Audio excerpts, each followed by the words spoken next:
Bismillahirrahmanirrahim. Alhamdulillahirabbil alamin. Wassalatu wassalamu ala asyrofil anbiya wal mursalin sayyidina Muhammadin wa ala alihi wa sahbihi ajma'in, amma ba'du. Yang kami hormati pengasuh Pondok Pesantren Nurul Jadid Kiai Haji Muhammad Zuhri Zaini, yang kami hormati Kepala Pondok Pesantren Nurul Jadid Kiai Haji Abdul Hamid Wahid, yang kami hormati dan yang kami tadimi seluruh jajaran keluarga besar Pondok Pesantren Nurul Jadid wa nafsu bidzikri, yang mulia pemateri kita pada hari ini yaitu Kiai Haji Zainul Mu'in Husni. Beliau adalah salah satu santri senior. Jadi kalau alumni itu bukan berhenti, tapi santri senior yang sudah pulang ke masyarakat. Alhamdulillah beliau lama di Pondok Pesantren Nurul Jadid dan juga masih keluarga dari Pondok Pesantren Nurul Jadid. Teman-teman santri putri, santri baru semua ini. Masih ada yang bawa tisu untuk ngelap air mata? Sudah kerasan ya? Apa yang dipikirkan di rumah? Apa yang dipikirkan ke rumah?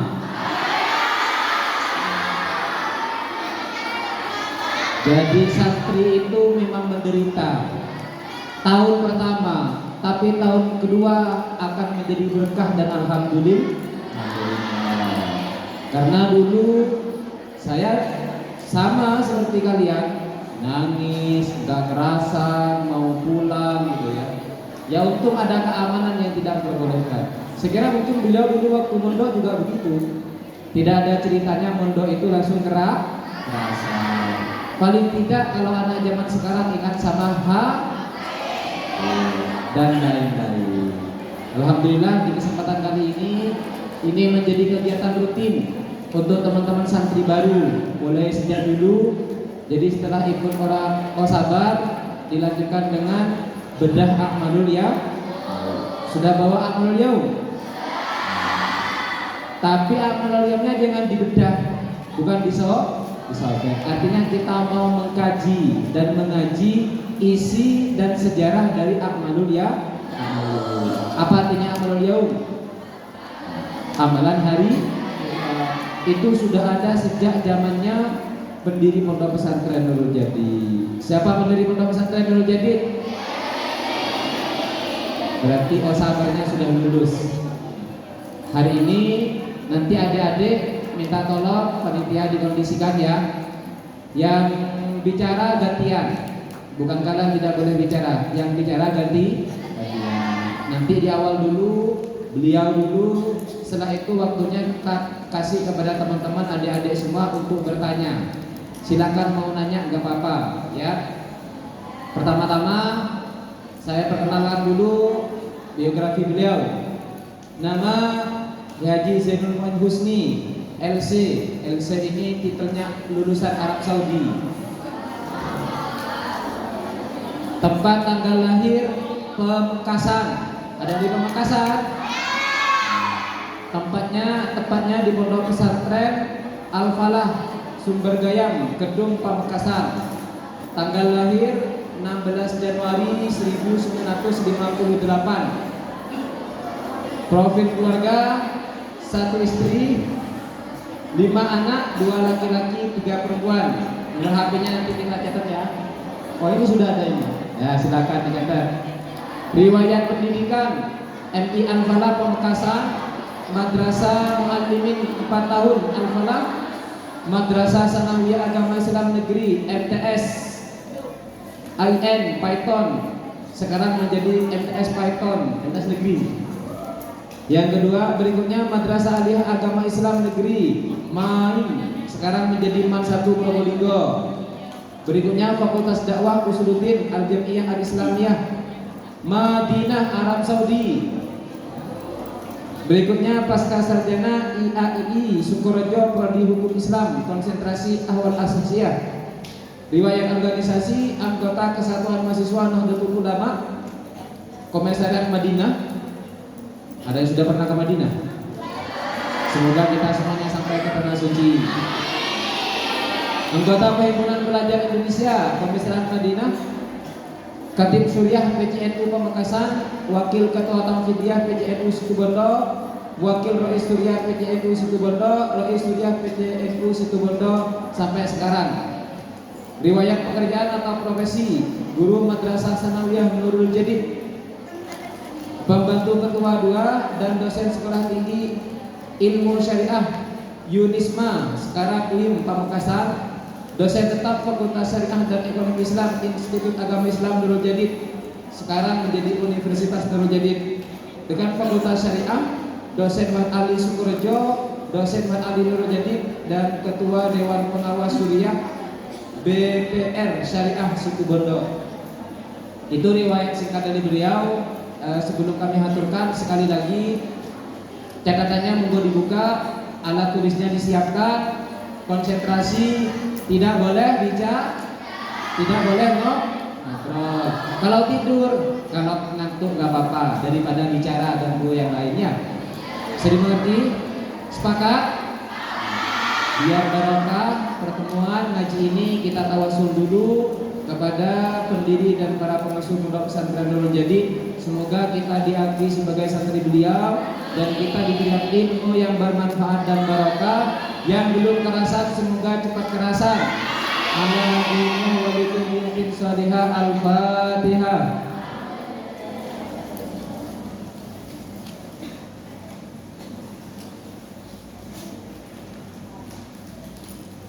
Berikutnya kami haturkan waktu kepada beliau untuk mempresentasikan bedah meleum mulai dari sejarah dan isinya.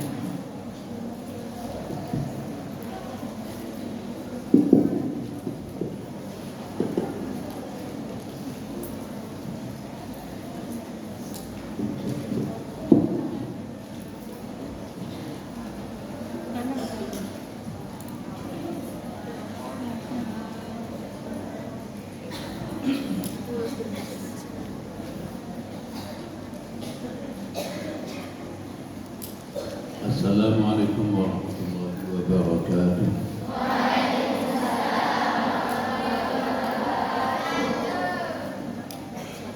Bismillahirrahmanirrahim. Alhamdulillahilladzi khalaqal insana 'allamahu al-bayan. Wassalatu wassalamu ala sayyidina Muhammadin al-mab'uts ila al-insi wal jan wa ala alihi wa sahbihi wa man tabi'a hudahu wa salaka manhajahu ila yaumil wuqufi amama Allah ta'ala. Allahumma la sahla illa ma ja'altahu sahla wa anta taj'alul hazana idza syi'ta sahla. Amma ba'd. Ashabul fadillah, para alim, para masyayikh, para asatidz dan ustadzat,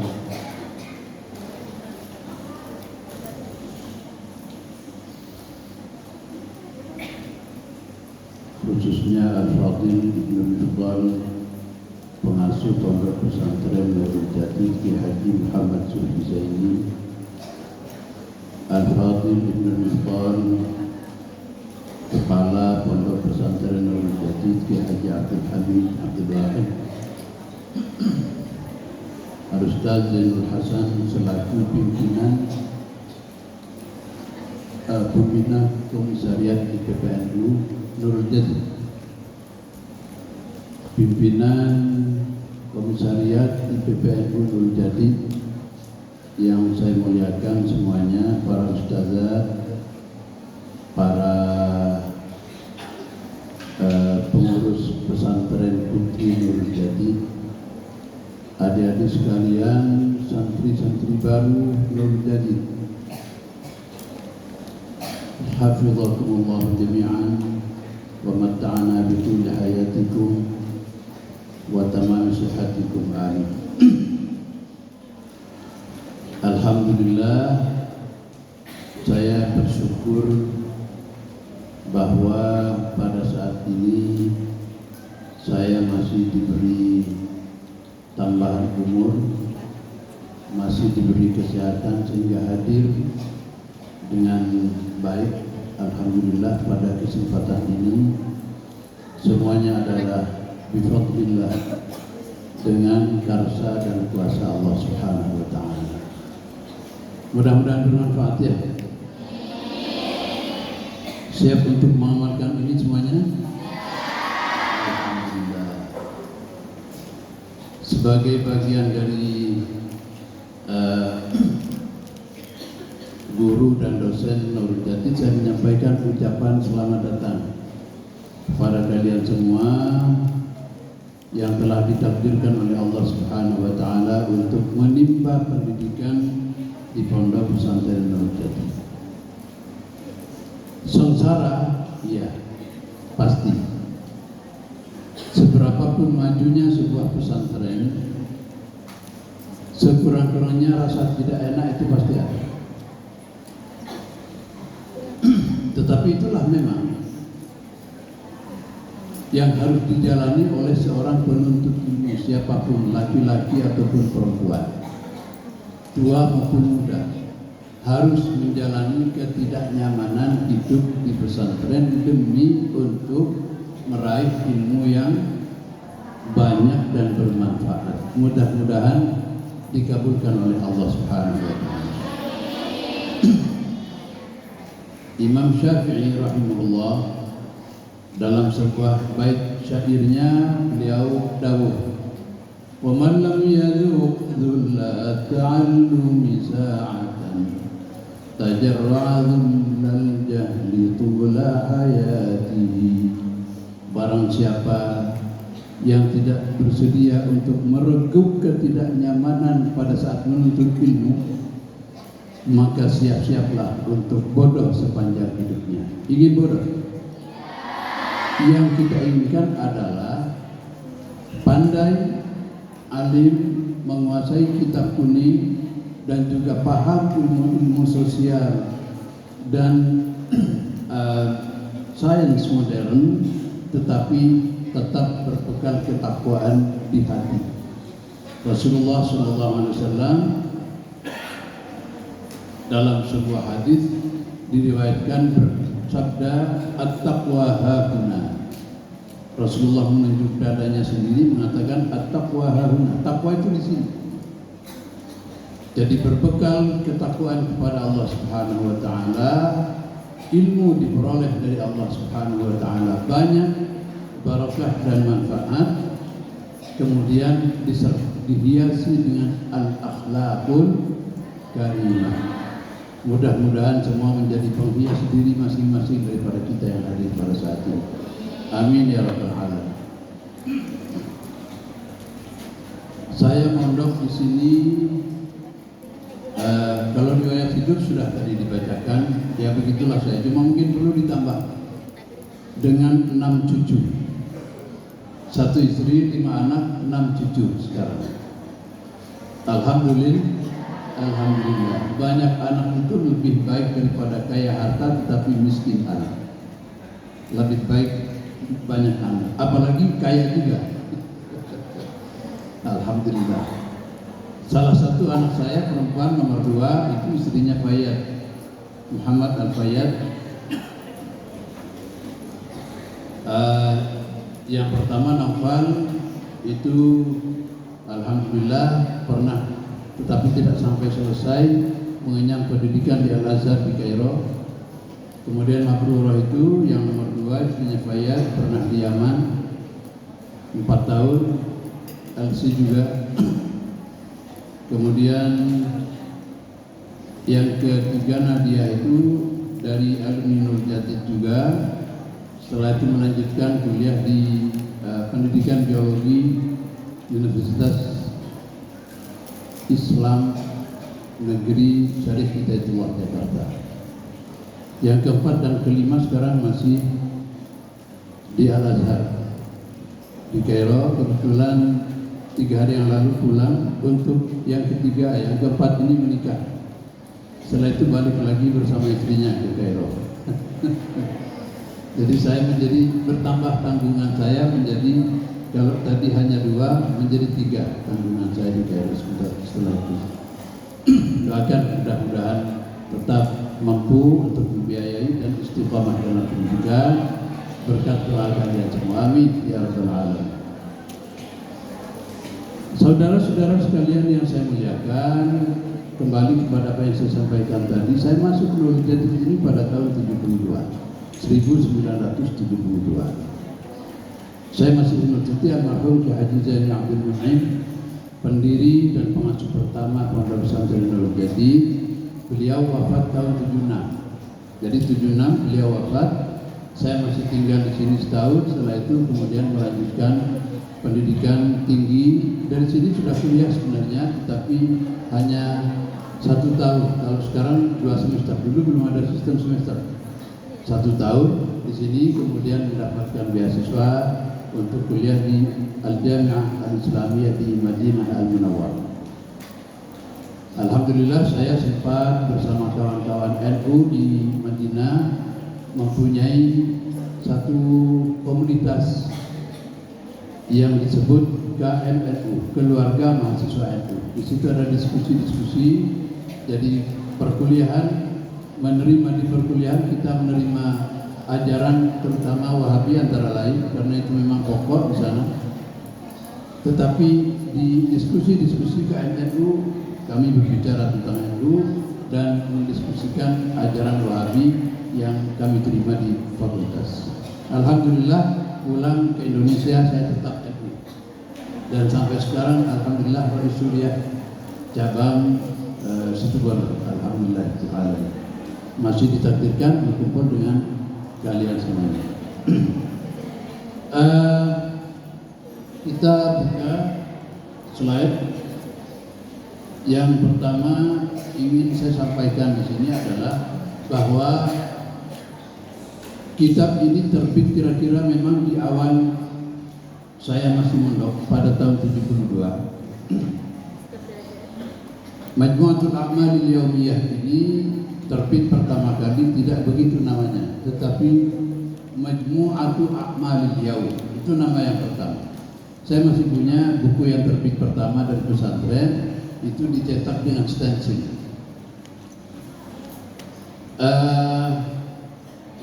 Itu tahun 72. Pembuatnya yang menyusun itu adalah kepala bidang apa, seksi apa diniyah, ketua bidang diniyah yang waktu itu adalah almarhum, sekarang sudah almarhum Ki Haji Abdul Azim dari mana, dari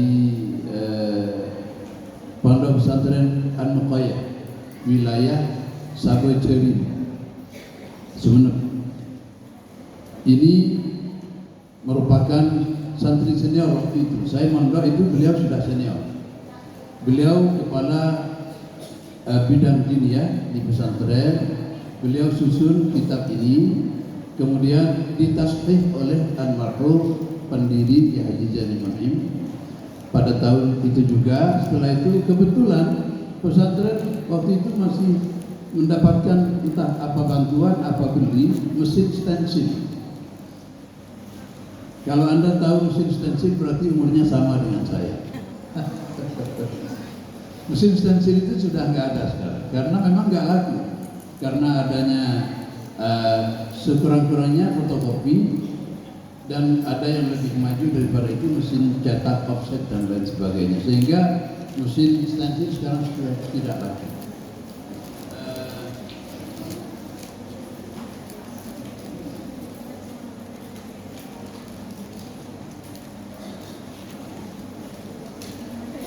Slide yang bisa dibuka ya?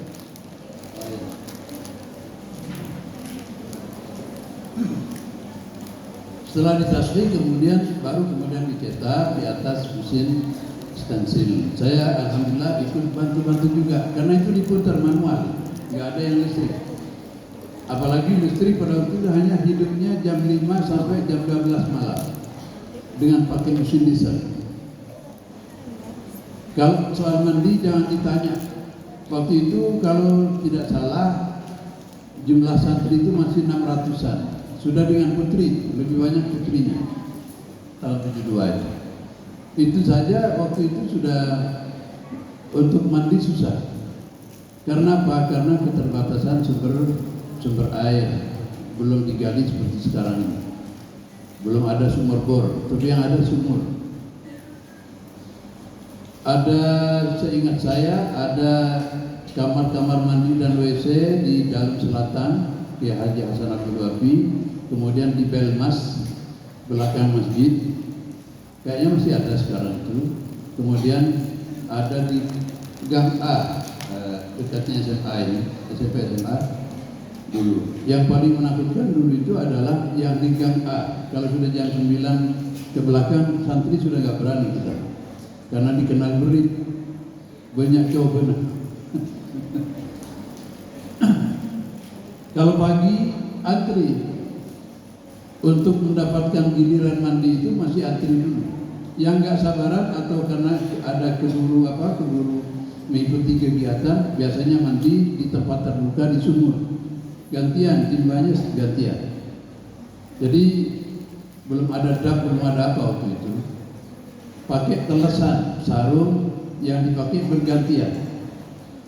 Jadi kalau sudah selesai mandi, sarungnya ini digantikan, pakai sarung kering, kemudian digantikan kepada yang lain. Sehingga kalau ada yang kena kurap, dedes, ada pas langsung menular kepada pengganti. Kadang-kadang mandi di parit untuk mengairi sawah yang hanya kira-kira besar lebarnya selebar badan kita itu. Kalau gemuk sedikit sudah nggak muat sih. Ya mandinya di situ, bawa sabun, bawa sikat, ya sikatan juga di situ. Kadang-kadang sedang sikatan, tahu-tahu ada yang kintir. Tapi ya apa boleh buat, itu misalnya yang kita bisa lakukan.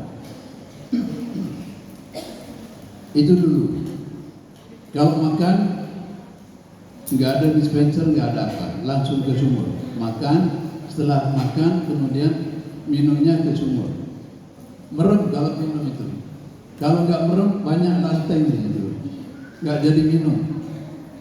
Jadi merem aja sudah masuk ke lantai atau nggak ada, yang penting minum. Toh ternyata fadilah dan barakah pesantren itu luar biasa. Ternyata kita sehat-sehat. Walaupun minum air yang dicampur dengan bukan cendol, tetapi lantai itu jentik-jentik. Alhamdulillah. Nah ini pada tahun sekitar 72, saya nggak tahu perkembangan selanjutnya berapa. Ya selanjutnya baik.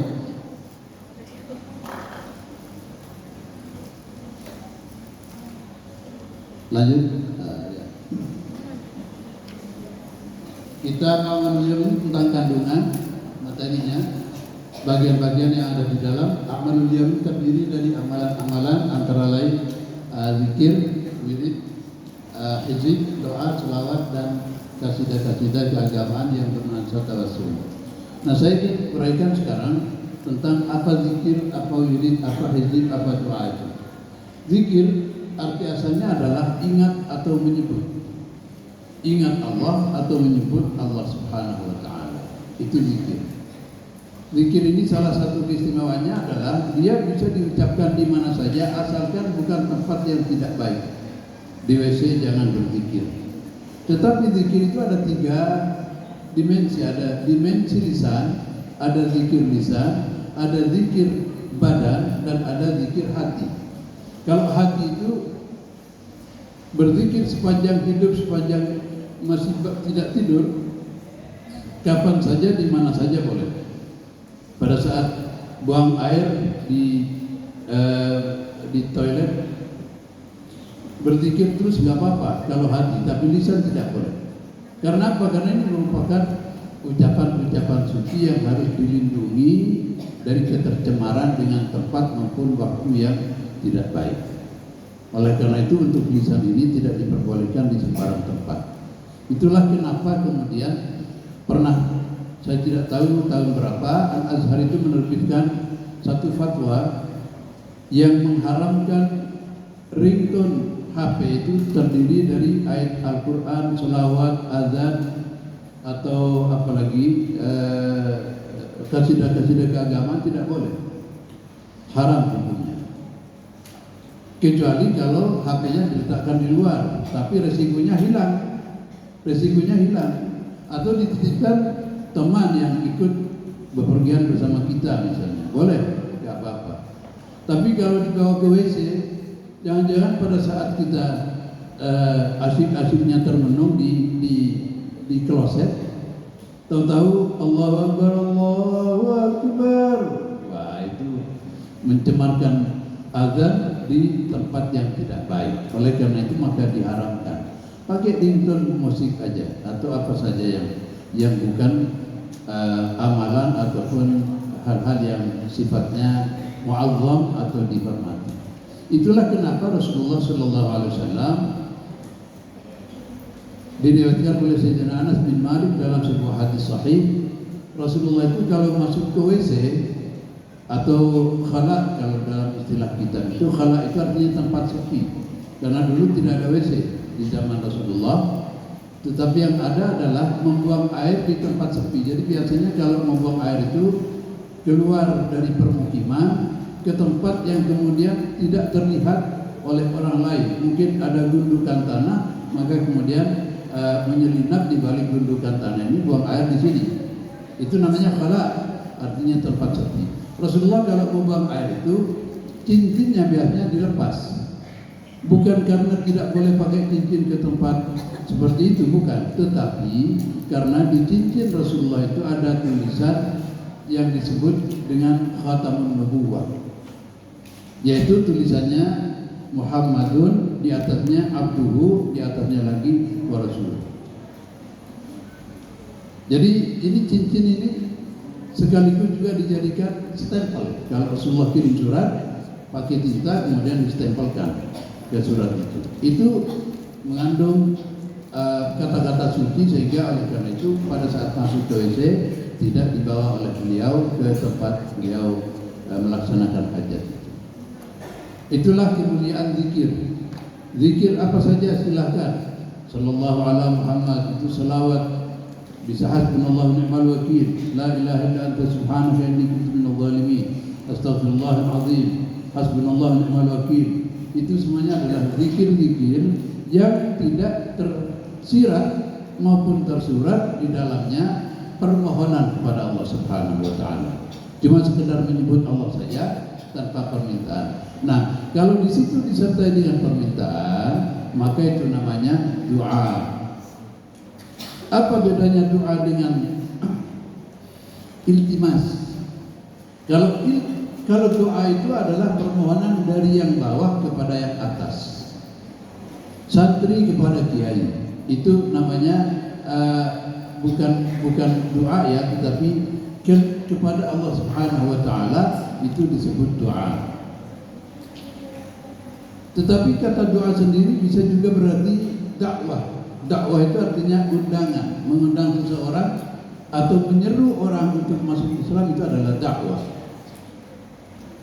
Doa itu kemudian berarti permohonan dalam arti talab atau insya, yang dimaksudkan merupakan permohonan makhluk yang rendah seperti kita, saya dan kalian ini, kepada Allah Subhanahu wa taala Al-Aliyyil Azim, yang Maha Tinggi dan Maha Agung. Itu namanya doa. Sedangkan dari atas ke bawah itu iltimas. Iltimas itu artinya permintaan, permintaan biasa.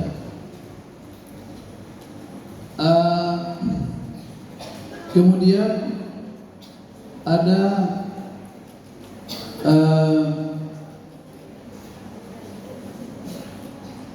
hizib dan wirid. Kata hizib dan wirid ini hampir sama, yaitu sesuatu yang dibaca ataupun dilakukan secara berulang-ulang. Salah satu contoh misalnya Anda berzikir dalam waktu sholat, ketika selesai sholat, astagfirullahaladzim, astagfirullahaladzim, la ilaha illallahul halimul karim, dan seterusnya. Kemudian hasbunallahu ni'mal wakil, kemudian subhanallah, alhamdulillah, Allahu akbar, la ilaha illallah, dan seterusnya. ini dilakukan secara rutin, maka itu namanya wirid. Kenapa dinamakan wirid? Karena itu terjadi secara rutin pada waktu-waktu tertentu dan dalam keadaan tertentu. Oleh karena itu almarhum Ki Haji Hasan Abdul Wafi rahimahullah, menantu almarhum Ki Haji Mu'in, ini mempunyai wiridan. Apa wiridannya di dalam mengajar kitab? Yaitu mengajar kitab tafsir Jalalain. Itu mulai dari Masjid Kiai Zaini. Jadi khatam diulang lagi dari depan, khatam diulang lagi. Ini namanya wirid kita. Wirid kita. Saya punya wirid di rumah, yaitu Sulam At-Taufiq dan Safinatun Najah. Selesai Sulam At-Taufiq, kemudian Safinatun Najah. Selesai Safinatun Najah, kembali kepada Sulam At-Taufiq. Ini wirid, tapi bukan zikir. Nah, wirid bukan zikir. Kemudian ada amalan yang sifatnya zikir tetapi disertai dengan doa. Nah, inilah yang disebut dengan hizb. Hizbun ini juga merupakan zikir yang dicampur dengan doa disertai pujian kepada Allah Subhanahu wa taala, dilakukan secara rutin. Seperti sholawat yang kita kenal dengan sholawat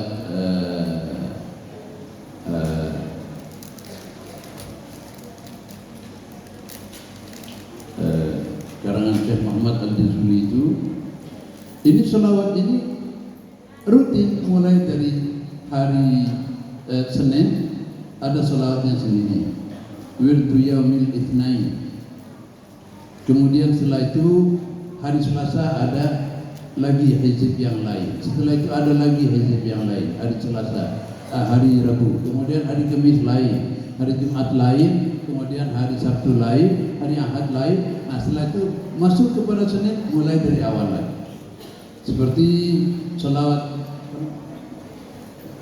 Dalailul Khairat. Dalailul Khairat. Sebenarnya bukan hanya itu, tetapi yang terkenal Dalailul Khairat. Kita sering sebut dengan dalail. Itu lengkap, tapi sebaiknya pakai ijazah ya. Saya dulu ijazah saya Dalailul Khairat itu dari Hadratus Syekh Ki Haji Ahmad Sufyan Miftahul Arifin. Beliau dari Syekh Sayyid Amin Qutbi di Makkah Al-Mukarram. Nah, pada saat saya mohon ijazah Dalailul Khairat itu, beliau dawuh encourage beliau beri ijazah kun nasih karena engkau oleh ijazah dari Syekh Amin Qutbi, tetiban angkutlah nyuhun ijazah ke Syekh Amin Qutbi. Tapi itu tawaduknya beliau begitu. Engkau nasih. Jadi beliau katakan, coba tengku nang hari Senin dimulai dari apa? Dibaca. Kemudian terakhirnya apa? Lah itu yang terakhir itu untuk Selasa. Nah, nasih seperti ini. Jadi saya tulis itu Senin dipotong, kemudian setelah itu hari Selasa, terus sampai terakhir baru kemudian menginjak Rabu. Setelah itu kemudian Kamis dan seterusnya. Ini namanya hizib. Tapi hizib itu kandungannya sholawat dan doa di dalam Al-Quran. Jadi setiap zikir yang mengandung doa dan diulang pada waktu-waktu tertentu secara rutin itu bisa disebut zikir dan sekaligus namanya hizib. Maka setiap wirid itu belum tentu hizib, tetapi setiap hizib itu pasti zikir. Paham ya? Setiap hizib itu pasti zikir, nah pasti wirid. Karena apa? Karena diulang-ulang. Tetapi belum tentu wirid itu adalah hizib. Kenapa? Karena hizib itu zikir yang mengandung doa dan sekaligus terjadi dilakukan secara rutin di waktu-waktu tertentu yang telah dijadikan kebiasaan oleh baik penemunya maupun oleh orang yang diberi ijazah oleh penemu itu. Ini tentang hizib. Kemudian istighatsah. Istighatsah itu kumpulan amalan yang terdiri dari doa dan zikir, tetapi ini karena tidak diulang maka tidak disebut apa? Tidak disebut hizib ataupun wirid. Biasanya sekali. Misalnya ada istighatsah kubra dilakukan oleh Nahdlatul Ulama, mengundang ribuan orang untuk kepentingan tertentu, ini namanya istighatsah. Istighatsah itu diambilkan dari kata ghaus. Ghaus itu artinya permohonan kepada Allah Subhanahu wa taala. Jadi istighatsah ghaus itu artinya bantuan. Jadi istighatsah itu artinya mohon bantuan kepada Allah terkait dengan situasi mendesak ataupun mencekam yang terjadi di negeri ataupun di daerah tertentu. Saya ingat dulu Al-Mahfuz Kiai Haji Zaini Ma'in, ini beliau kepeduliannya terhadap politik dan perkembangan keagamaan maupun sosial di Indonesia itu sangat besar sekali perhatian beliau. Ketika sedang terjadi pembahasan di DPR RI di pusat, pembahasan tentang rancangan undang-undang perkawinan tahun nomor 1 tahun 71 tahun 70 nomor 1 tahun 70 nomor 1 tahun 71. Nah, ini rancangan undang-undang nomor 1 tahun 71 ini ada di dalamnya satu klausul yang sangat merugikan kaum muslimin. Antara lain di situ dalam klausul itu disebutkan bahwa seandainya terjadi di satu waktu, di satu tempat, seorang laki-laki bertemu dengan seorang perempuan, kemudian sepakat untuk menikah, maka pernikahan itu sah walaupun dengan tanpa wali dan tanpa saksi. Nah, itu bahaya. Ini beliau sangat besar keprihatinan beliau itu. Maka beliau komandokan semua kiai se-Jawa Timur waktu itu, termasuk Santriul Jatib, untuk istighatsah. Istilahnya gerbat, gerakan Latin istilahnya. Untuk apa? Agar supaya klausul yang merugikan agama ini tidak masuk di dalam undang-undang, tidak menjadi undang-undang. Jadi alhamdulillah Undang-Undang Nomor 1 Tahun 71 itu benar-benar merupakan fikih Indonesia, versi Indonesia terkait dengan nikah, talak, cerai, rujuk, waris dan hibah. Ini Undang-Undang Nomor 1. Ini luar biasa bagi Indonesia punya undang-undang seperti ini, karena tidak semua negara Islam punya undang-undang. Arab Saudi yang mengaku menjalankan hukum Islam syariat, itu ternyata Arab Saudi tidak punya undang-undang seperti itu. Jadi kalau ada kasus di pengadilan, langsung kembalinya kepada Al-Quran dan Sunnah Rasul Sallallahu Alaihi Wasallam. Dan itu sulit. Karena apa? Karena terkait dengan ayat dan hadis itu banyak akwal, pendapat-pendapat para ulama, ikhtilaf, satu dengan lain tidak sama, satu mazhab berbeda dengan mazhab yang lain, sehingga dengan demikian maka lebih bersifat subjektif ketika kembali langsung kepada Al-Quran dan hadis Rasulullah Sallallahu Alaihi Wasallam. Karena itu maka kita syukuri adanya Undang-Undang Nomor 1 Tahun 71 itu, ini merupakan satu fadl dari Allah Subhanahu Wa Taala untuk kita bangsa Indonesia, terutama kaum muslimin Indonesia. Alhamdulillahi Rabbil Alamin. Kemudian setelah itu ya sudah istighatsah, zikir, wirid, apa lagi? Lanjut.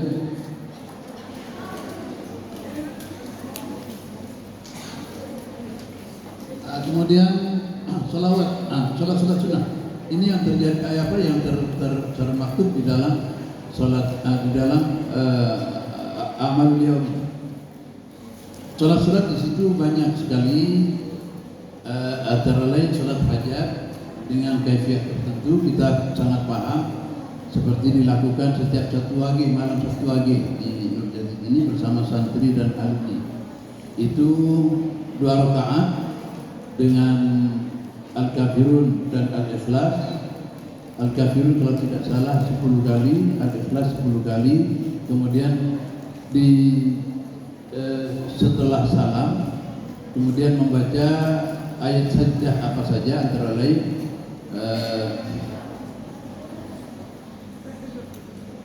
ayat kallala tuti'hu wasjud waqtan.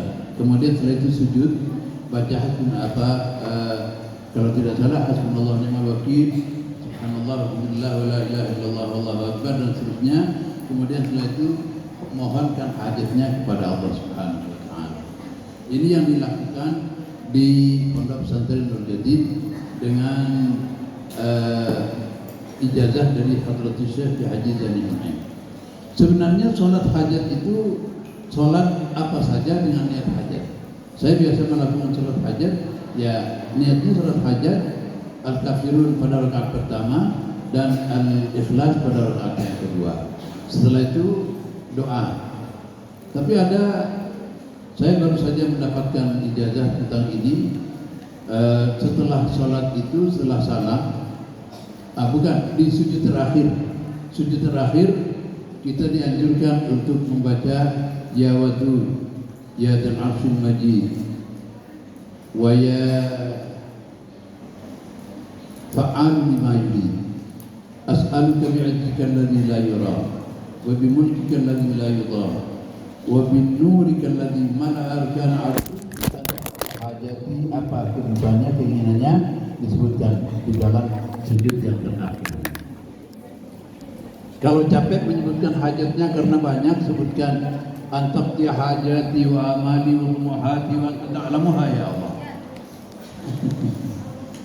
Ya Allah, kabulkan semua hajatku, semua keinginanku, semua impianku, kabulkan semuanya. Wa anta ta'lamuha, sedangkan Kau tahu.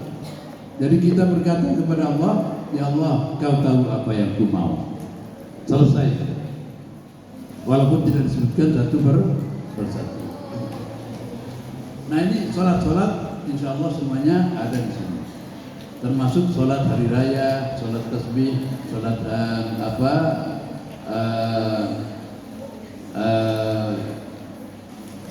tahajud dan lain sebagainya, semuanya ada di kitab ini. Ya, lanjut. Kemudian khasiat. Khasiat itu apa? Khasiat itu kan diambilkan dari kata khasun. Khasun ya khususan itu artinya kekhususan. Artinya keistimewaan daripada sebuah amalan. Maka kemudian disebut khasiyah. Jadi khasiat itu adalah disebut dengan warid. Artinya warid itu sesuatu yang ditimbulkan dari keistiqomahan kita di dalam melaksanakan zikir, wirid, hizib dan lain sebagainya. Misalnya khasiatnya untuk dicintai orang banyak, mahabbah amah misalnya. Ini setelah dibaca berulang-ulang dan dilakukan berulang-ulang, maka kemudian khasiat ini diperoleh, diberikan oleh Allah Subhanahu wa taala. Tetapi saran saya, jangan kita terpaku kepada khasiat. Apapun amalan yang kita lakukan, usahakan niatnya cuma satu, yaitu niat ibadah kepada Allah Subhanahu wa taala. Kemudian apapun yang diberikan oleh Allah Subhanahu wa taala dengan keistiqomahan kita melaksanakannya itu, silahkan terima apa saja dari Allah Subhanahu wa taala. Tetapi itu bukan tujuan. Jangan jadikan khasiat itu sebagai tujuan. Jangan jadikan warid itu sebagai tujuan. Karena warid itu merupakan perhiasan di perjalanan. Ibaratnya begini. Kalau kita bepergian dari satu tempat, katakan Nur Jadid, menuju ke satu tujuan, mau sowan ke Syekhuna Khalil Bangkalan, ke makbarah beliau. Di tengah jalan mungkin kita naik gunung, kemudian kita bilang ke sopir, Pak sopir, coba berhenti di sini dulu, kita ngaso dulu. Kemudian kita menikmati pemandangan yang indah, sawah yang menghampar, laut biru dan langit biru, dinikmati sambil pai-kepayan. Kemudian kita lalu berpikir untuk melanjutkan kembali. Nah, khasiat itu apa? Atau warid itu apa? Warid itu adalah keindahan yang diberikan oleh Allah Subhanahu wa taala kepada kita sebagai imbalan dari keistiqomahan kita di dalam melakukannya. Kalau kita kemudian terpaku pada itu, terpaku pada langit biru, laut biru, hamparan sawah yang menghijau dan seterusnya, maka kita tidak akan sampai kepada apa yang kita tuju, yaitu makbarah Syekh Muhammad Khalil bin Abdul Latif Al-Bangkalani rahimahullah. Artinya, kalau kita terpaku dengan khasiat, tidak akan sampai kepada Allah Subhanahu wa taala. Padahal tujuan kita itu Allah. Jangan sampai hanya terpaku kepada khasiat. Nah, orang kadang-kadang begini, jangan kena sholat 2 area, bukan ketunyaan, ekonomi. Bagus. Tujuannya cuma itu, bukan pendekatan diri kepada Allah Subhanahu wa Ta'ala. Nah, oleh karena itu maka usahakan niat kita di dalam melakukan amalan apa saja yang ada di dalam kitab ini, usahakan hanya bermaksud untuk ibadah kepada Allah Subhanahu wa Ta'ala, karena ada firman Allah yang mengajak kita untuk berbuat demikian, ud'uni astajib lakum. Wa idza sa'alaka 'ibadi 'anni fa inni qaribun ujibu da'watad da'i idza da'a. Nah, artinya apa? Dengan beribadah kepada Allah melalui zikir, hizib, istighatsah dan sebagainya, maksud kita adalah ibadah saja kepada Allah. Soal kemudian diberi apa, berupa apa, itu urusan Allah Subhanahu wa Ta'ala. Kemudian lanjut.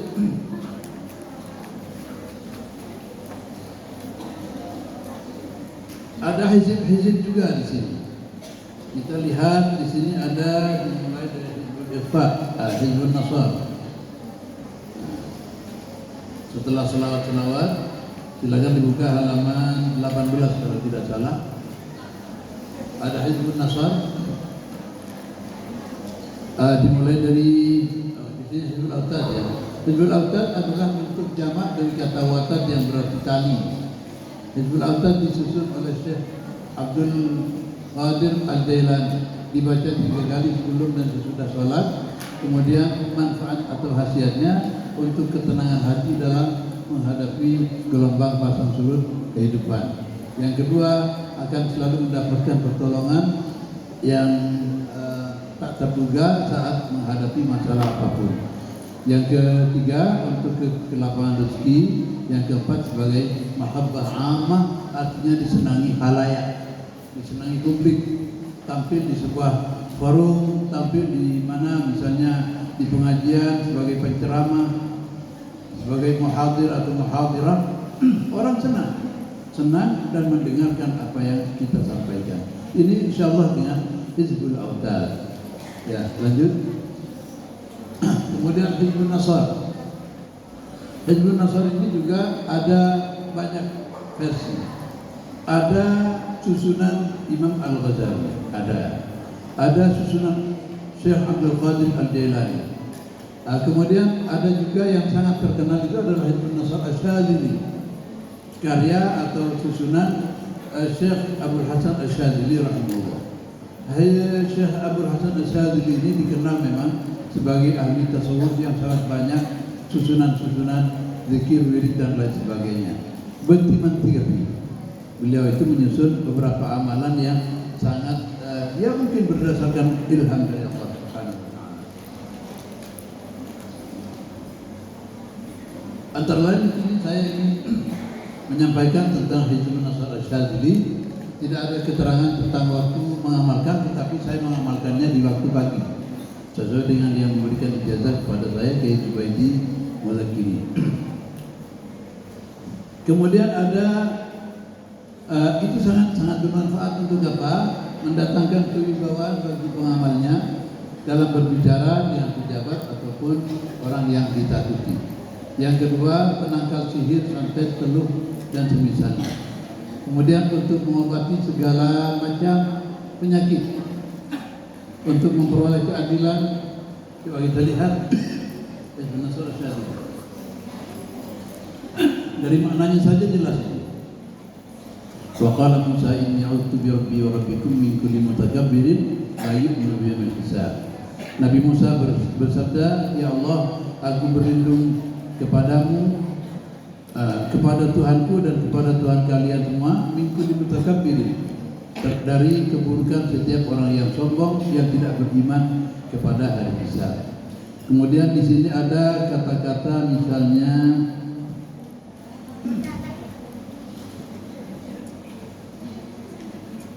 ini yang paling menarik ini untuk musuh ini.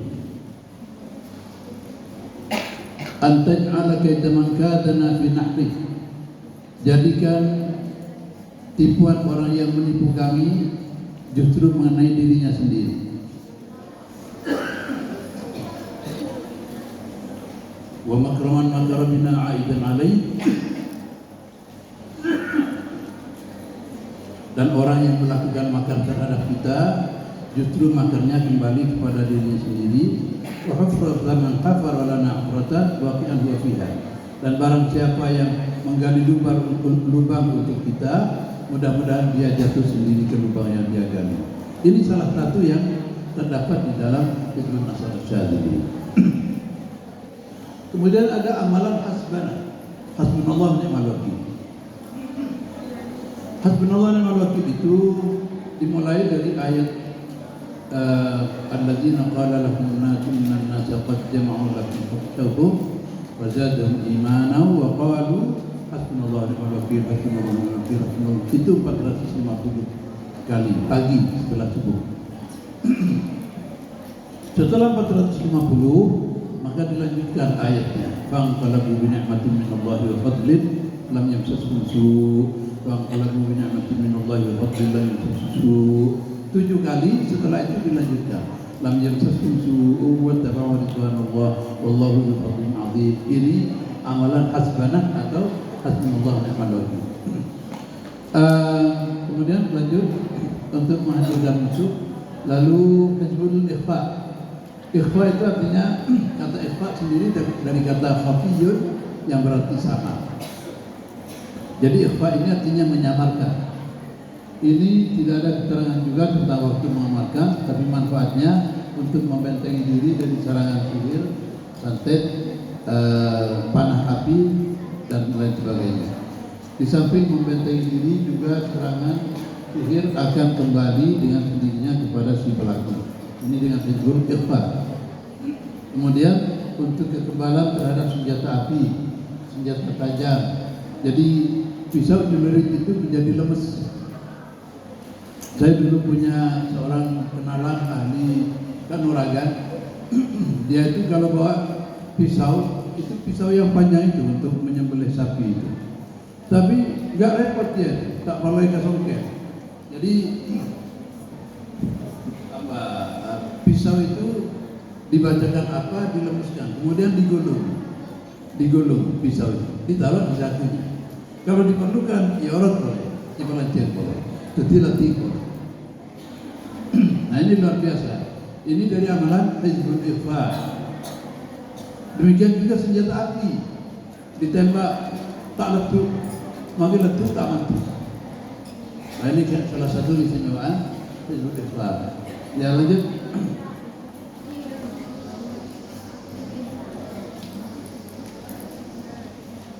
Untuk kekebalan terhadap senjata api, kemudian juga untuk mengobati dari penyakit baik untuk diri sendiri maupun orang lain.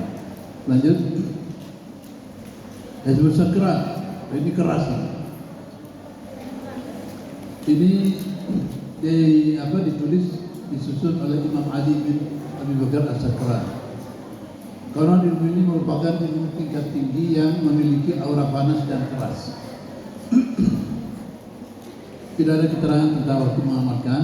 Kemudian ada manfaat atau khasiatnya, yaitu memicu keberanian dan ketegaran dalam menghadapi tantangan hidup. Orang kalau mengamalkan hizbul sakran ini berani orang, takul dia memang tidak takut apa-apa sama sekali. Ini kalau istiqamah membaca hizbul sakran. Kemudian sangat berguna bagi keselamatan orang yang mobilitasnya tinggi, kegiatan penuh dalam sehari semalam. Nah ini penting untuk mengamalkan hizbul sakran. Mendatangkan kekuatan gaib yang melindungi pengamalnya dari malapetaka dan bencana alam. Juga untuk mengusir makhluk halus, jin, setan dan lain sebagainya. Ini salah satu daripada khasiat hizbul yang termaktub di dalam kitab Majmu'at A'mal Jauh. Ya lanjut.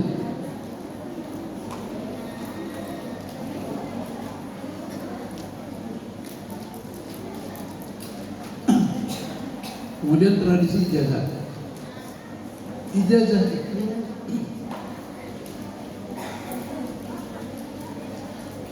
untuk a'malul yaum, semua yang termaktub di dalam a'malul yaum itu adalah ijazah ammah dari para masyayikh Nurjati, terutama Hadratus Syekh Zaini Abdul Rahman.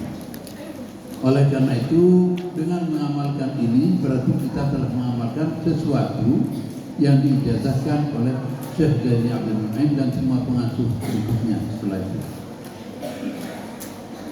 Bahwa kemudian dianggap perlu untuk mohon ijazah khusus, silakan.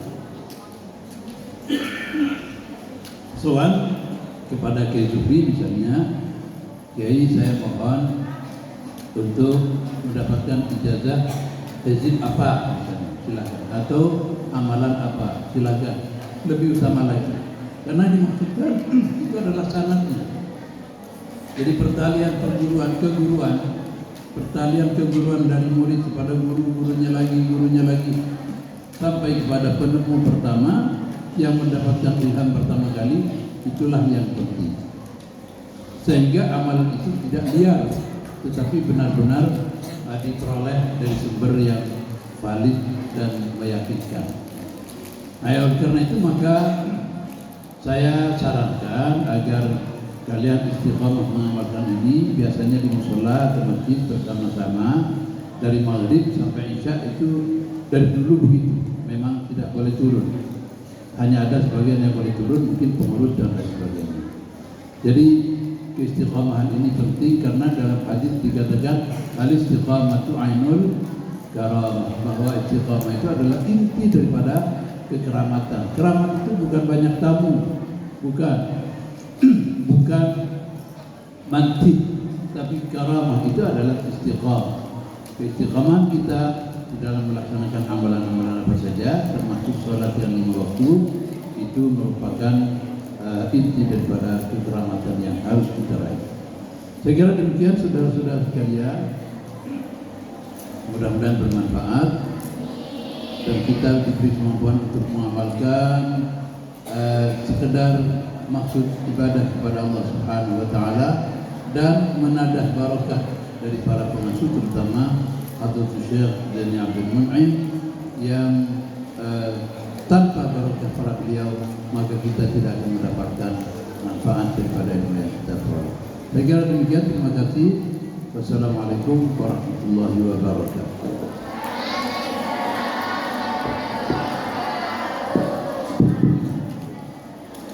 Alhamdulillah, semoga apa yang beliau sampaikan di materi kita pada kesempatan kali ini bisa menambah wawasan kita semua untuk pertama lebih cinta ke Pondok Pesantren Nurul Jadid, yang kedua kita bisa menjalankan amaliyah ini dengan mudah biar dapat manfaatnya.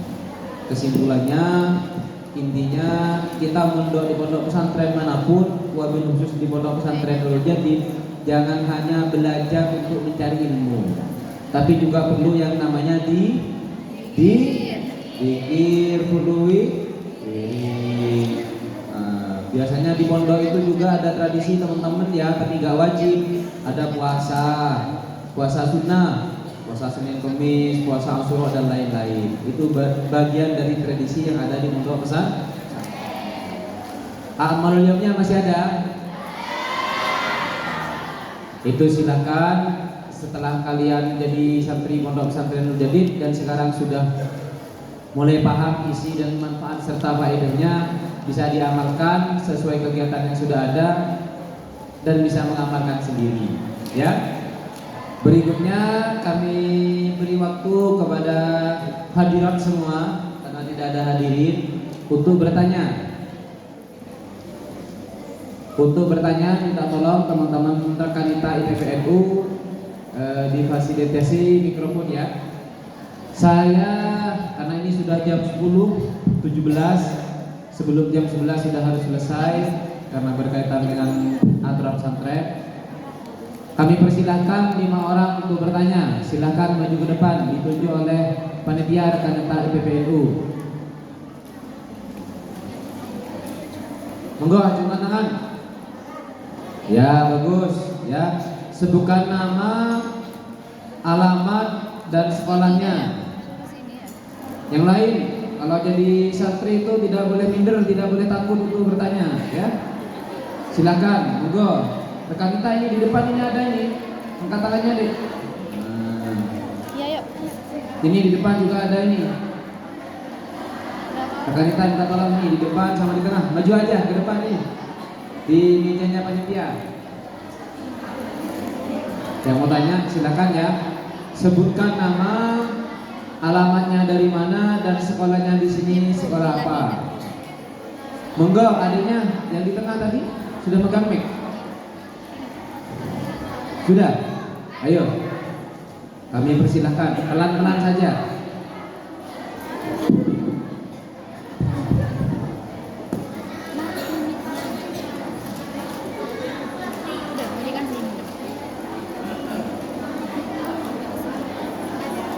Mana lagi?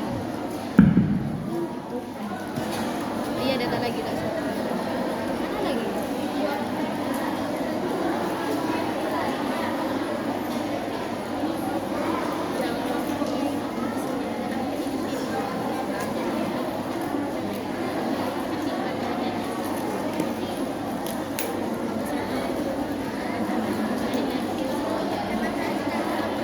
Mbak, mana lagi, Mbak?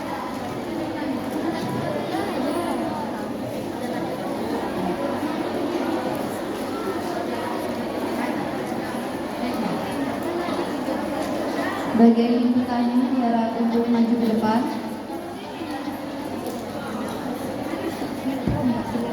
Monggo dipersilakan sebutkan identitas. Sinetron juga muka Ustaz ini ya. Sinetron sih. Apa mau pakai?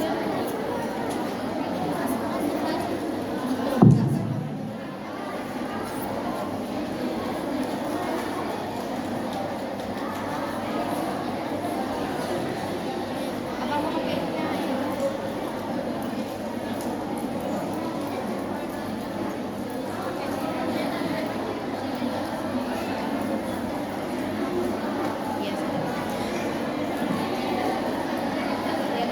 Monggo dipersilakan. Iya.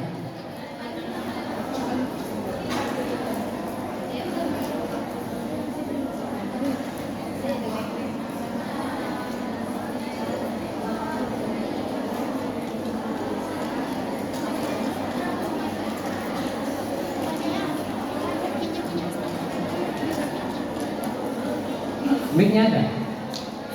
Bisa? Ya. Oh, mic-nya belum cukup ya.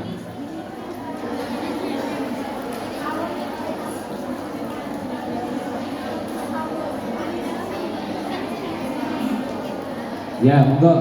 Yang lain bisa diam dulu. Ini teman kalian mau nanya ini, santri baru sudah berani maju ke depan dan pegang mic. Tepuk tangan dulu untuk yang berani bertanya. Ya, sudah digunakan ya. Monggo Mbak adiknya. Assalamualaikum warahmatullahi wabarakatuh. Waalaikumsalam. Perkenalkan, nama saya Anessa Afnan. Saya dari wilayah Zaid bin Sabit. Sekolahnya apa? MTSN. MTS ya. Bagus.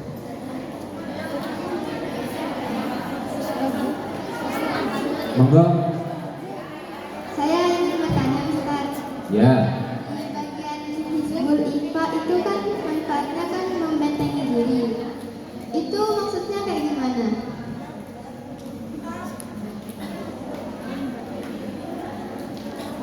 Ya. Sudah. Satu cuma. Ya, sudah. Pertanyaannya tentang Hizbul IPA. Bagus. Terima kasih. Ya, monggo. Assalamualaikum warahmatullahi wabarakatuh. Waalaikumsalam warahmatullahi wabarakatuh. Monggo berikutnya.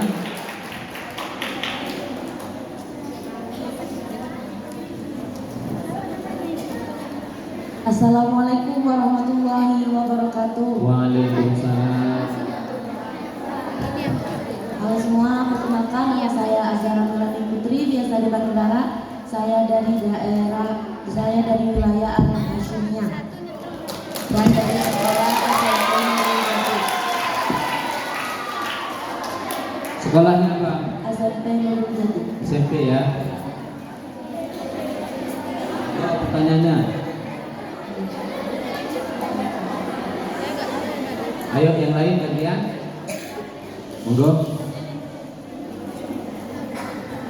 Katanya kan kalau kalau mengamalkan amal lakum itu dapat pahala juga kan ya Ustaz. Ya. Selain dapat pahala sama dapat perlindungan itu dapat apa lagi? Oh gitu. Iya. Kalau mengamalkan amal yaum gitu. Iya. Ya.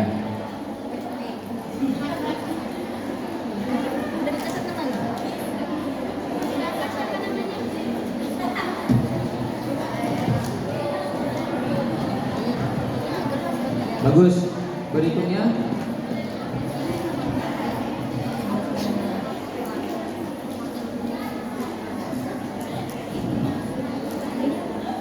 Ayo.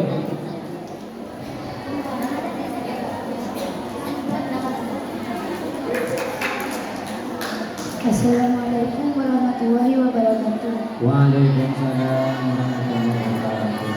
Perkenalkan, nama saya Nabilatul Kamilah. Siapa? Nabilatul Kamilah.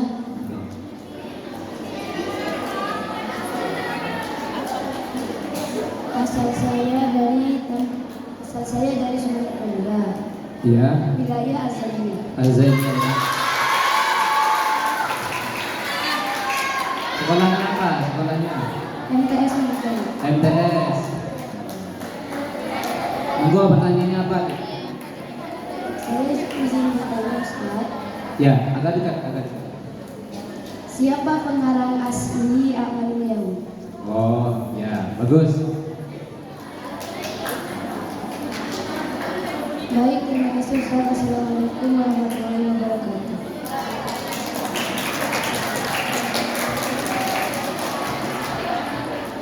Masih ada? Ya, monggo. Penanya keempat, satu lagi yang belum. Monggo silakan maju ke panitia kita. Ini depan ini. Oh, ada. Ya. Assalamualaikum warahmatullahi wabarakatuh. Waalaikumsalam warahmatullahi wabarakatuh. Perkenalkan, nama saya Vina Rahmatika. Siapa? Vina Rahmatika Inilah ya. dari wilayah Al-Hashimiyah.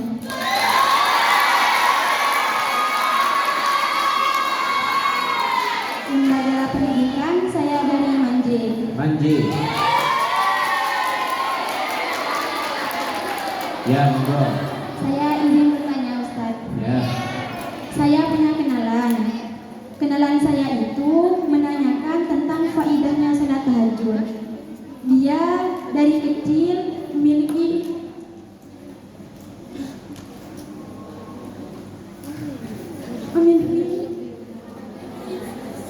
banyak sekali masalah hidup.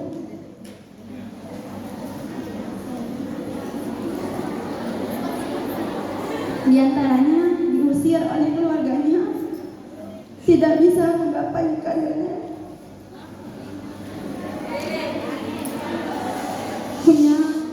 tidak bisa menggapai karirnya, punya penyakit mental, dan sering kumat-kumatan sampai sekarang. Ya. Mulai dari MA, dia sudah istiqomah melakukan sholat tahajud dan berdoa. Dia bertanya kepada saya, katanya kalau orang sering sholat tahajud dan berdoa kepada Allah, masalah hidupnya akan terselesaikan. Tapi kenapa saya dari kecil sudah melaksanakan semua itu, tapi gak ada jawaban, sampai sekarang tetap seperti ini. Ya. Nah itu Ustaz. Terima kasih. Ya, bagus. Assalamualaikum warahmatullahi wabarakatuh. Ya, bagus ya. Alhamdulillah. Ini niat membantu temannya juga ya. Berikutnya, monggo. Assalamualaikum warahmatullahi wabarakatuh. Perkenalkan, nama saya Raudatul Mu'minatul Nafisah, biasa dipanggil Nafis. Saya berasal dari wilayah Al-Hashimiyah.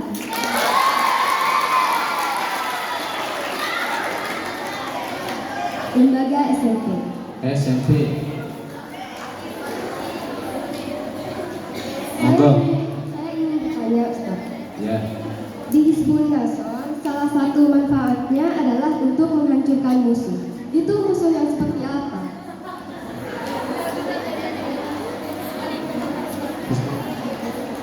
Ya.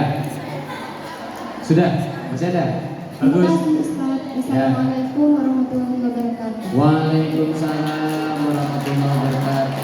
Tepuk tangan untuk semua yang sudah berhasil bertanya. Ya, kalau sudah jadi santri, terutama santri pondok pesantren Nurul Jadid, jangan takut untuk maju ke depan, jangan takut untuk megang ini harus berani, ya, harus berani ngomong. Tapi jangan asal ngomong, bertanya, diskusi, dan lain sebagainya. Alhamdulillah di sini ada 5 penanya, semuanya sudah lengkap. Ada yang dari MTS, ada yang dari Manji, ada yang wilayah Daltim, Dalbar. Alhamdulillah santri baru sudah berani ngomong di depan. Ada 5 penanya, G. Yang pertama tentang Hizbul Ihfaq, benteng diri. Maksudnya gimana? Yang kedua, ini yang dari teman-teman SMP. Kalau kita mengamalkan amal yaum, selain dapat pahala dapat apa lagi? Mungkin dua dulu nih, sistematis. Kira.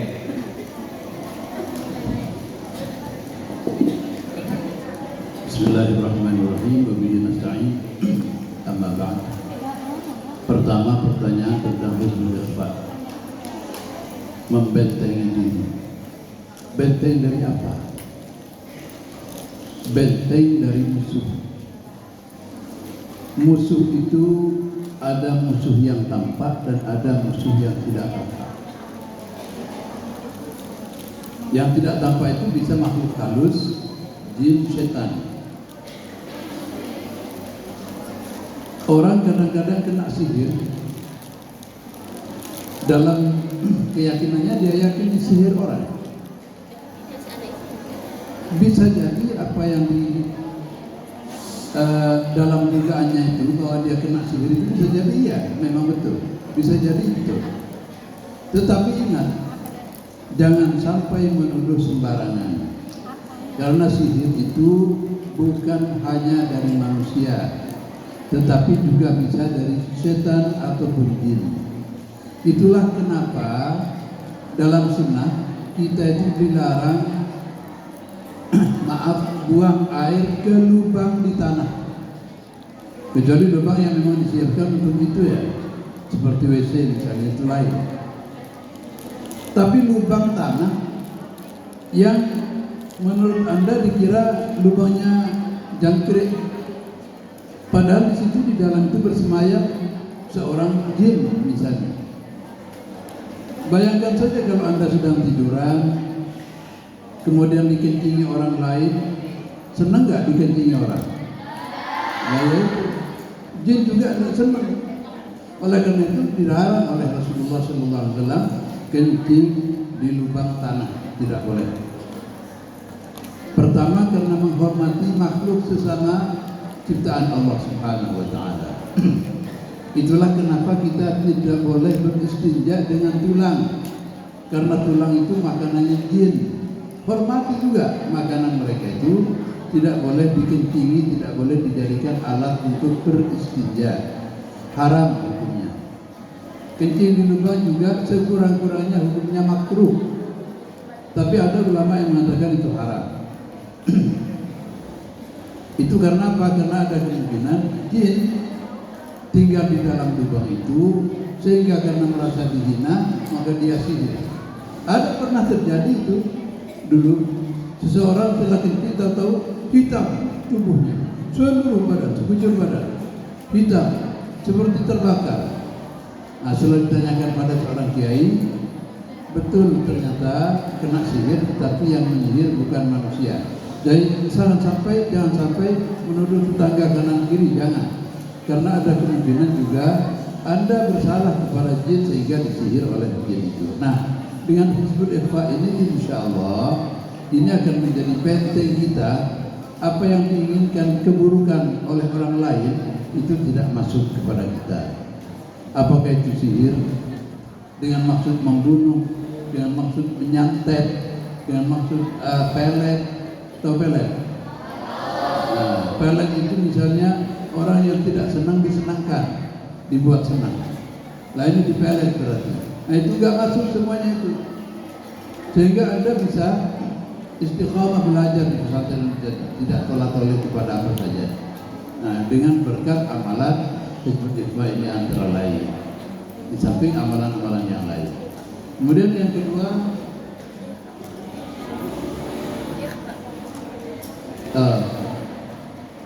amalan-amalan yang ini tentu setelah kita istiqamah menjalankan sebagai satu nurjatin ini, yang akan kita dapatkan sebagai pahala juga khasiat-khasiat daripada apa yang Anda amalkan. Karena di sini ada amalan yang wajib untuk santri, yaitu zikir setelah sholat, wirid setelah sholat. Nah ini khasiatnya tergantung kepada apa yang kita baca. Misalnya amalan subhanallah, alhamdulillah, wa la ilaha illallah, wallahu akbar, luar biasa. Subhanallah dalam hadis dikatakan yamla'ul mizan, bahwa amalan subhanallah ini akan memenuhi timbangan amal kita, memperberat amalan kita. Yamla'u ma baina samawati wal ardh, subhanallah ini memenuhi pahalanya antara jarak langit dan bumi. Semuanya terpenuhi dengan subhanallah. Alhamdulillah, jelas ini merupakan kesyukuran dan seterusnya. La ilaha illa anta subhanaka inni kuntu minadh dhalimin. Ini amalan Nabi Yunus yang telah ditelan oleh ikan paus, hidup di ikan paus di dalam perutnya selama beberapa lama. Kemudian berkat amalan ini, la ilaha illa anta subhanaka inni kuntu minadh dhalimin, dia dikeluarkan oleh Allah Subhanahu wa taala, dimuntahkan oleh ikan paus yang memakannya itu ke pantai di pesisir. Dalam Al-Quran dikatakan falaula annahu kana minal musabbihina lalabitha fi batnihi ila yaumi yub'atsun. Seandainya Yunus itu tidak membaca la ilaha illa anta subhanaka inni kuntu minadh dhalimin, niscaya dia akan terus sampai kiamat berada di perut ikan paus itu. Jadi khasiat daripada la ilaha illa anta subhanaka inni kuntu minadh dhalimin ini adalah upaya untuk keluar, permohonan untuk keluar dari kesusahan dan kesempitan itu.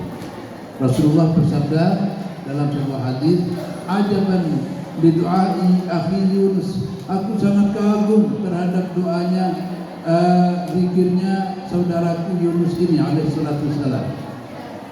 Kenapa? Karena di dalamnya ada tasbih la ilaha illa anta tauhid kepada Allah Subhanahu wa taala, subhanaka ini tasbih, kemudian inni kuntu minadh dhalimin, ini pengakuan dosa terhadap Allah Subhanahu wa taala. Jadi dalam satu ucapan yang singkat terdapat tiga hal yang sangat besar pahalanya dari Allah Subhanahu wa taala. Tauhid pertama la ilaha illa anta, kemudian tasbih subhanaka, kemudian inni kuntu minadh dhalimin. Ini pengakuan tulus terhadap dosa yang kita lakukan terhadap Allah Subhanahu wa taala. Ini antara lain. Jadi pahala dapat pasti, tetapi kemudian apa kita akan mendapatkan khasiat dari apa yang kita baca tergantung keistiqomahan. Kalau pahala baca satu kali dapat, baca Al-Quran satu kali dapat pahala, tetapi apakah kemudian khasiat itu diperoleh? Khasiat itu diperoleh kalau kita sudah istiqomah berulang kali. Maka dalam sebuah hadis Rasulullah bersabda, khairul a'mali adwamuha wa in qallat. Sebaik-baik perbuatan itu adalah yang istiqamah walaupun sedikit. Istighfar 3 kali setelah sholat, astagfirullahaladzim, astagfirullahaladzim, astagfirullahaladzim, alladzi la ilaha illa huwal hayyul qayyum wa atubu ilaih. Apalagi disertai dengan istighfar yang disebut dengan sayyidul istighfar. Allahumma lakal Allahumma anta rabbi la ilaha illa anta khalaqtani wa ana 'abduk wa ana 'ala 'abdika wa ana 'abduka wa ana 'ala 'ahdika wa wa'dika mastata'tu a'udzu bika, dan seterusnya. Ini merupakan sayyidul istighfar yang menurut dawuh Rasulullah sallallahu alaihi wasallam sebesar apapun dosa seorang hamba diampuni oleh Allah Subhanahu wa taala berkat Sayyidul Istighfar ini. Saya membiasakan Sayyidul Istighfar ini pagi 3 kali setidaknya. Jadi Bismillahirrahmanirrahim. Membuka hari dengan Bismillah. Bismillahirrahmanirrahim. Bismillahirrahmanirrahim. Asma. Bismillahirrahmanirrahim. Ardi was sama. Bismillahirrahmanirrahim. La yadurru ma'asmihi syai'un fil ardi wa la fis sama'i wa huwa samiul alim. Ini Abu Darda pernah disihir, bahkan diracun dengan la ilaha illallah, dengan Bismillahirrahmanirrahim. La yadurru ma'asmihi syai'un ini ternyata racun tidak masuk-masuk. Bahkan Sayyidina Abdullah bin Mas'ud di dalam peperangan pernah disuguhi racun oleh musuh Romawi. Dia tahu kalau itu racun, maka dengan mengucap Bismillahirrahmanirrahim la yadurru ma'asmihi syai'un fil ardi wa la fis sama'i wa huwa samiul alim diminum. Waktu itu ternyata tidak mabuk, tidak mati. Orang-orang musuhnya yang mengasih racun ini heran, loh kok bisa tetap tidak berpengaruh apa-apa. Itu berkat Bismillahirrahmanirrahim dan seterusnya. Maka penting ini baca di pagi hari dan di sore hari untuk keselamatan siang, dan malam hari untuk keselamatan malam. Bismillahirrahmanirrahim. Masya Allah, ini dari Nabi Khidir. Bismillahirrahmanirrahim. Masya Allah, la yasiful khaira illallah. Bismillahirrahmanirrahim. Masya Allah, la yasiful su'a illallah. Bismillahirrahmanirrahim. Masya Allah, ma kana min ni'matin fa min Allah. Bismillahirrahmanirrahim. Masya Allah, la haula wa la quwwata illa billahil azim. Setelah itu kemudian istighfar sekurang-kurangnya 3 kali untuk istighfar yang tergolong Sayyidul Istighfar. Ini yang bisa saya jawabkan terhadap penanya kedua. Yang ketiga, seperti telah disebutkan, saya sebutkan tadi, yang menyusun akmalul yaum ini runtutnya dari awal sampai akhir ini, runtutnya bukan yang mengarang bacanya, bukan. Itu adalah Kiai Abdul Azim dari Sabah Cerin di Pondok Pesantren An-Nuqayyah Guluk-Guluk Sumeneb.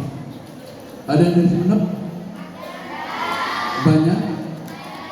Kenal pesantren Guluk-Guluk? Alhamdulillah. Pesantren besar terkenal di Madura. Sama dengan di sini ada wilayah-wilayah. Ada wilayah Al-Hajimi, ada wilayah dalam selatan, dalam utara dan seterusnya. Nah, di Guluk-Guluk ini ada wilayah Sabah Cerin. Itu agak terpisah jauh dari pesantren An-Nuqayyah Indo. Nah, ini beliau ini mondok di sini cukup lama.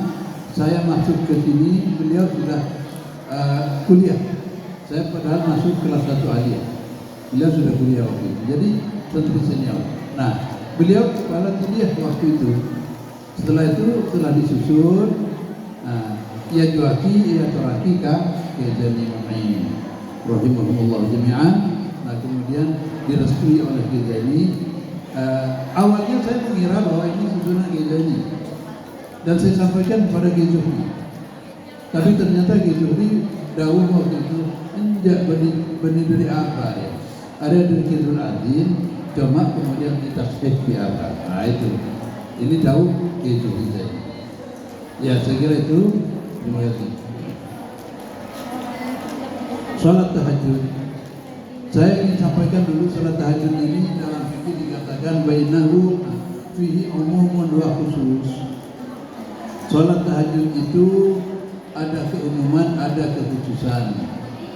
Artinya apa? Karena tahajud itu artinya bangun tidur malam. Arti aslinya tahajud itu adalah bangun tidur malam. Diambilkan dari kata hujudun. Hujudun artinya tidur, sedangkan tahajudun artinya bangun tidur di waktu malam. Maka setiap sholat yang dilakukan di malam hari setelah bangun tidur itu namanya tahajud, baik dengan niat tahajud atau bukan. Bahkan termasuk sholat isya. Anda tidak sempat sholat maghrib, tidak setelah sholat maghrib karena kecapean, tidak sempat sholat isya, ditunda tidur dulu, kemudian tengah malam bangun sholat isya, itu tahajud sekaligus. Jadi dapat pahala sholat isya karena niatnya, dan dapat pahala tahajud karena waktunya. Dalam Al-Quran dikatakan wa minal laili tahajjad bihi nafilatan laka asa'an yab'atsaka rabbuka maqaman mahmuda. Jadi apapun yang Anda lakukan, sholat hajat, sholat taubah, sholat istikharah dan lain sebagainya, lakukan semuanya di malam hari setelah kamu tidur. Itu namanya tahajud. Tapi kalau Anda berniat tahajud saja, maka berarti pahalanya cuma dapat satu, yaitu pahala tahajud. Tapi kalau niatnya adalah sholat hajat, maka dapat pahalanya sholat hajat karena niatnya, dan dapat pahalanya tahajud karena waktunya. Melakukan sholat tasbih misalnya, dapat pahala sholat tasbih karena niatnya, dan dapat pahala sholat tahajud karena waktunya. Begitu seterusnya. Sama dengan masuk ke masjid. Masuk ke masjid itu dianjurkan untuk tahiyatul masjid. Ini juga umum dua khusus. Sama. Apa yang maksud dengan sholat tahiyatul masjid? Sholat apa saja yang dilakukan ketika masuk masjid. Kalau sudah zuhur misalnya, atau sudah masuk waktu, masuk ke masjid langsung sholat zuhur, itu namanya sekaligus tahiyatul masjid. Sholat zuhur itu kita dapat pahala karena niatnya, kemudian dapat pahala tahiyatul masjid sekaligus karena momentumnya. Momentumnya adalah masuk ke masjid, maka dapat pahala sekaligus. Tapi kalau Anda masuk ke masjid hanya dengan niat tahiyatul masjid, maka masih dianjurkan untuk melakukan sholat qabliyah. Tidak cukup itu, karena qabliyah tidak tercover di dalam niat sholat tahiyatul masjid. Jadi ada umum dan khusus. Nah maka kalau ditanya pahalanya apa tentang tahajud ini, pahalanya luar biasa besar. Luar biasa besar. Kenapa? Ini sangat dihargai oleh Allah Subhanahu wa taala karena sholat tahajud tidak dilakukan kecuali dengan perjuangan yang luar biasa. Pada saat enak-enaknya tidur, justru kita bangun untuk melakukan sholat, kengkintoronya bisa ke Allah Subhanahu wa taala. Ini besarnya pahala di sini. Dihargai karena kita berjuang untuk bangun di malam hari. Lain halnya kalau kita memang tidak tidur sama sekali mulai setelah isya, jagungan, kopi, semok, disertai dengan rokok, bahan bakarnya rokok, gudang garam, 5 pak. Ya, nggak ada apa-apa itu walaupun semalam suntuk kita tidak tidur. Tapi bangun hanya 1 jam menjelang subuh, kita sholat, itu merupakan itu tadi asar ayyab rabbuka maqaman mahmuda. Oleh Allah dengan tahajud ini kita akan ditempatkan di tempat yang tertinggi. Itu salah satu fadilah daripada tahajud. Oleh karena itu maka usahakan malam hari itu bangun tidak hanya untuk kencing, mari tidur boleh, tidak, tetapi kencing, wudu, sholat, lalu akhiri dengan witir. Nah, kalau masih ngantuk tidur lagi, tapi awas subuhnya sampai kelewatan. Nah, gitu. Paham ya? Ya. Ya. Tadi ada pertanyaan, ada masalah banyak sekali. Dia itu penyakitnya banyak dan parah. Sholat tahajud tetap dilakukan, tapi kenapa kok tidak selesai? Ingat ya, kita itu tidak boleh istilahnya mengoceng Allah, menuntut. Jangan sampai itu suul adab, kangkolan ke Allah. Yang penting kita niat ibadah, bahwa kemudian kita diberi oleh Allah, seperti saya katakan tadi, diberi imbalan semua permasalahan itu terselesaikan. Yang tadinya sakit kemudian sembuh, yang punya hutang kemudian bisa terbayar hutangnya, yang punya masalah dengan tetangganya menjadi baik dan sebagainya. Itu merupakan faktor dari Allah Subhanahu wa taala. Oleh karena itu maka kita tidak boleh mengoceng kepada Allah Subhanahu wa taala karena doa yang kita lakukan, yang kita panjatkan kepada Allah itu jawabnya pasti ada. Jawabnya dari Allah pasti ada. Hanya saja kadang-kadang jawaban yang diberikan Allah itu berbentuk lain. Satu. Yang kedua, mungkin jawabannya itu kelak di akhirat diberi keindahan tempat, keindahan fisik dan lain sebagainya di akhirat berkat doa kita yang kita lakukan dengan ikhlas. Jadi tidak mesti di dunia. Demikian para ulama mengatakan. Mungkin doa kita mohon rezeki, tapi rezeki tidak diberikan, tapi diberikan jawaban doa itu dalam bentuk keselamatan dari kecelakaan misalnya. Ada satu kejadian di mana kita mesti celaka, tetapi kemudian diselamatkan oleh Allah Subhanahu Wa Taala berkat doa kita. Tapi kita berdoa mudah-mudahan apa yang disampaikan oleh saudara kita tadi mudah-mudahan segera diakhiri oleh Allah Subhanahu Wa Taala. Semua doanya dikabulkan sehingga dia benar-benar merasakan hakikat nikmat daripada apa yang dia sampaikan dan panjatkan kepada Allah Subhanahu Wa Taala. Amin ya rabbal alamin.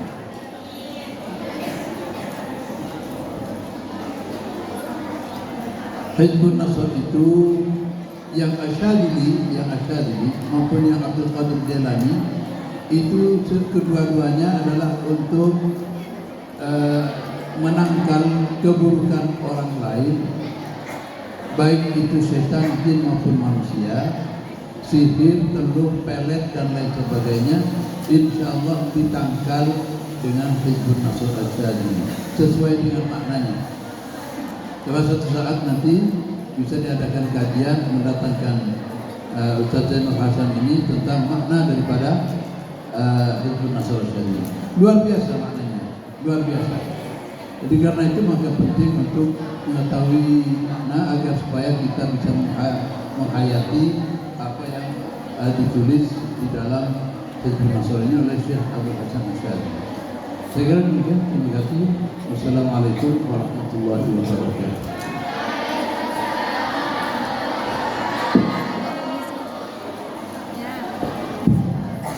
Alhamdulillah semua pertanyaan dari para penanya sudah terjawab ya. Misalnya nanti masih ada yang perlu kalian tanyakan, silahkan kalian bisa tanya sama ustadzah, bisa tanya sama pengurus, kakak-kakak senior yang sudah ada di Pondok Pesantren Nurul ya. Jadi kesimpulannya syukur-syukur kalau kalian bisa suan ke Bu Nyai, saya minta ijazah. Ijazah itu artinya izin mau mengamalkan Hizbun Nasr. Karena biasanya teman-teman santri yang matur ke kiai atau Bu Nyai minta ijazah Hizbun Nasr, setiap orang itu tidak sama. Ada yang disuruh baca 1 kali, ada yang 3 kali, ada yang 7 kali, ada yang berkali-kali. Itu waktunya juga nggak sama. Tergantung orangnya itu dan tergantung hajatnya. Ya, bisa dimengerti? Intinya kita sebagai pelajar yang ada di pondok pesantren yang kita kenal dengan istilah santri itu bukan hanya mengaji, tapi juga dikir. Jadi antara fikir dan dikir harus sama-sama jalan. Kenapa? Karena kita yakini sekarang ini kita hidup di alam fisika namanya. Alam itu kan ada 2. Ada alam fisika, ada alam metafisika. Yang kelihatan ini namanya alam fisika. Yang tidak kelihatan itu namanya alam metafisika atau alam gaib. Yang tidak kelihatan itu kan, makanya tadi dawuhnya dari kiai, kalau ada lubang apa saja jangan dibuat mainan. Itu takutnya ada penghuninya. Itu ya. Bisa dimengerti? Jadi alhamdulillah ini sudah selesai. Paling tidak teman-teman sudah punya gambaran secara umum apa itu a'malul yaum, manfaat dan faedahnya seperti apa. Silahkan diamalkan, tapi jangan mengamalkan a'malul yaum saja, harus rajin belajar. Bikin pintar, kita selawat a'malul yaum, tapi nggak sekolah, nggak ngaji, yang nggak bisa juga. Begitu ya. Semoga pertemuan ini, ngaji ini, diskusi ini diridhai oleh Allah Subhanahu wa taala. Ilmu yang sudah disampaikan oleh beliau kepada kita menjadi ilmu yang bermanfaat dan berkah. Kita akhiri dengan pembacaan Alhamdulillahirabbil alamin. Dari kami kurang lebihnya mohon maaf. Summa assalamualaikum warahmatullahi wabarakatuh.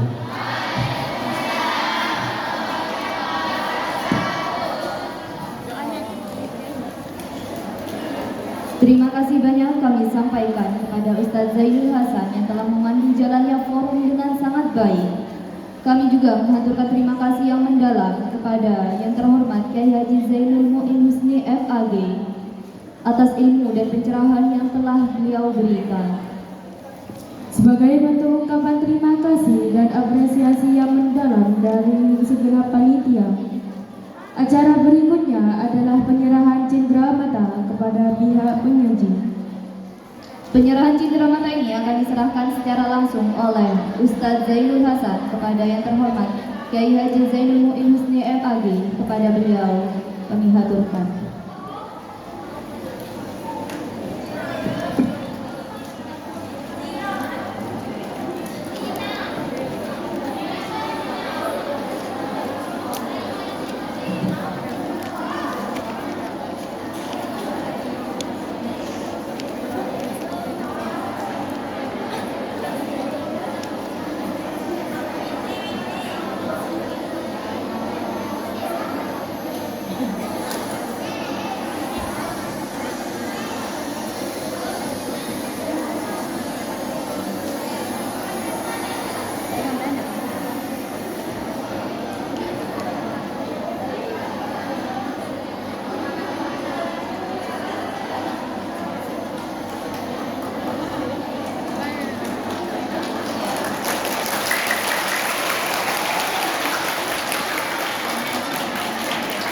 Terima kasih kami sampaikan kepada Ustadz Zainul Hasan dan Kyai Haji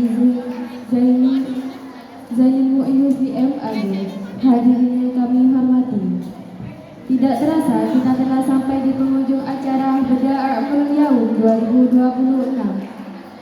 Agar ilmu yang kita serap hari ini membawa berkah dan kemaslahatan, marilah kita tutup acara ini dengan doa bersama.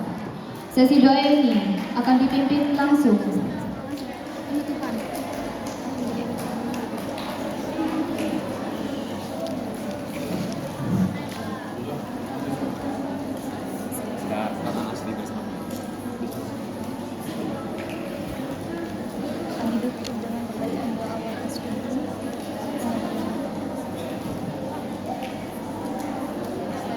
Iya dah.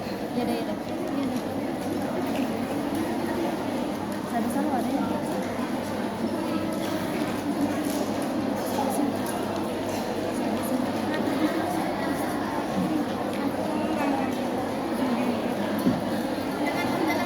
Iya,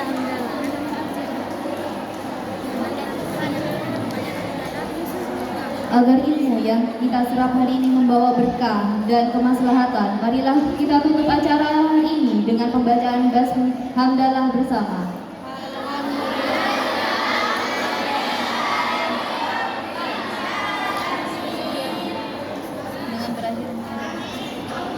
Dengan berakhirnya pembacaan doa tersebut, maka berakhirlah seluruh acara Beda A'mal Yaum 2026 pada pagi hari ini. Saya Najmul Musa Bersama dengan saya, Fania Atka, selaku pembawa acara, memohon maaf yang sebesar-besarnya atas segala kehilafan kata dan kekurangan selama memandu jalannya acara. Terima kasih atas perhatian Anda. Wallahu muwaffiq ila aqwamit thoriq. Wassalamualaikum warahmatullahi wabarakatuh.